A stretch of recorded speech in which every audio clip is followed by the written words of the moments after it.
In the Philippines, dubbed as Patient Zero in the disinformation crisis, the family of the late dictator Ferdinand Marcos, who was ousted 36 years ago, is back in power after a successful social media campaign that revised legacy and history.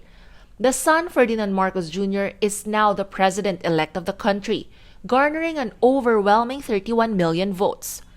How did it happen? After the peaceful revolt that ousted them in 1986, myths promoting the family exist only in the fringes. They became more prevalent with the rise of social media. Pro-Marcos false posts were posted as early as 2013, 3 years before Marcos Jr. ran for vice president. But the more intensified effort came in 2016 after Marcos Jr. lost, according to Fatima Gao, a platforms and disinformation researcher at the University of the Philippines. It's only after 2016 when Marcos Jr. lost the vice presidency during that election that he realized that he needed to double down on this effort, and he used digital media to magnify that narrative or revising of that history.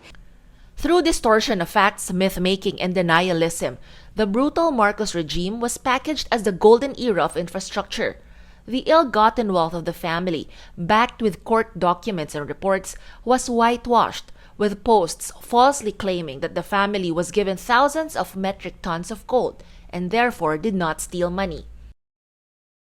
When you search Marcos history to learn about, the Marcos regime and the history of the past, you would actually see that 8 out of 10 of the videos appearing on YouTube are revisionist history. Critics, presidential candidate Vice President Leni Robredo, and the Aquino family, the Marcos family's political nemesis, were victims of disinformation, portrayed as useless, stupid, scheming communists and criminals. According to fact-checking initiative Check.ph, Robredo is the top victim of negative disinformation, while Marcos Jr. the top beneficiary.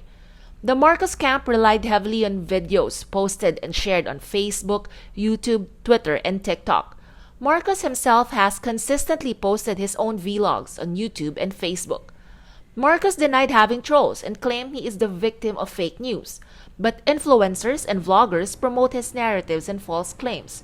These content creators earn from spreading fake news, either via platform views or politicians' payments.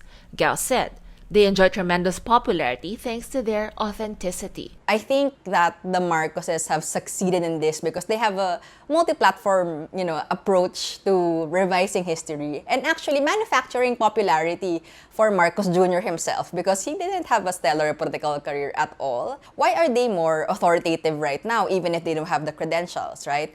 The answer to that is that they have that authenticity and relatability that these journalists, that these academics don't have. Gao adds combating this well-entrenched disinformation is a tall order, not just for the media, but for the whole country. This is a successful campaign born on the back of disinformation and revisionism. This phenomenon in the Philippines sends a signal to the rest of the world that this same model can happen and will happen elsewhere.